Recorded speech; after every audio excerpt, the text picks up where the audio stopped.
Boisterous laughter and drunken cheers filled the usually lifeless halls of the Black Keep. The Lord of Shadows turned 400 today, and he decided to celebrate, something he hadn't done for over 3 centuries. For a dark elf, that wasn't too old, but he wanted to feel young again, and he figured he'd boost his underlings' morale this way as well. The recent attacks on the rival kingdoms hadn't been very successful, and everyone's spirits were down. Even the phantoms were getting depressed. Garrett was an evil Shadow Lord, but he wasn't as cruel as others were led to believe.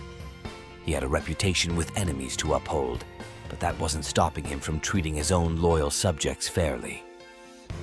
One thing that worried him about this celebration was the cake. He hadn't seen it yet and was sure it'd be delicious.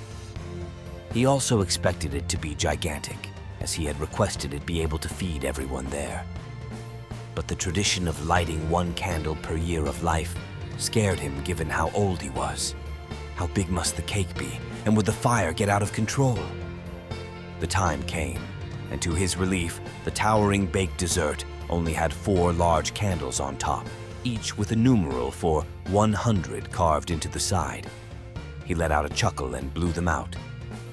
Red velvet with dark chocolate icing, thematic and appropriate.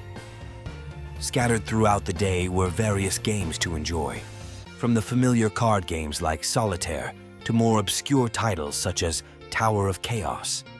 There were even a few party games such as a fun parody of that one game with a donkey's tail, only they used a live ghoul with a hole in his chest instead of a donkey and a sword instead of a tail. The ghoul was surprisingly enthusiastic about that game, even for an undead. A little too much for Garrett's comfort. Then came the gifts.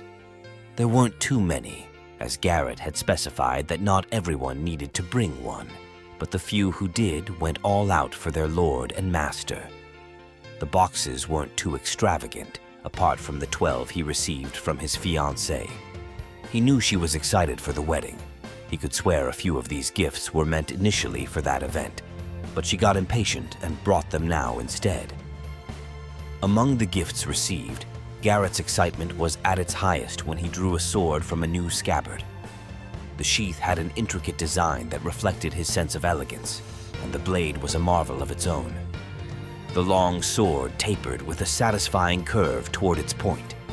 Runes had been etched into the blade in Old Elvish, and the spaces filled with the luminous purple blood of an undead dragon lord.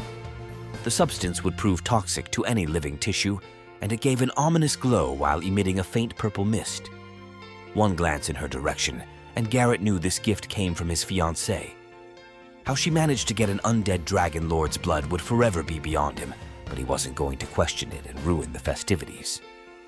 One by one gifts were opened, wrapping was tossed aside, and new items for the Dark Lord's collection were uncovered.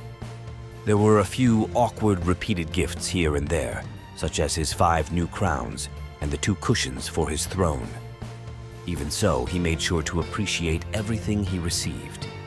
He looked once over the crowd of dark elves, imps, trolls, and other darkness-dwelling denizens that had come to celebrate his 4th century. The other kingdoms could have their dwarves, high elves, fairies, and druids. For a brief moment, he wondered why he wanted to invade the other kingdoms so badly. He wouldn't trade this bunch for the world.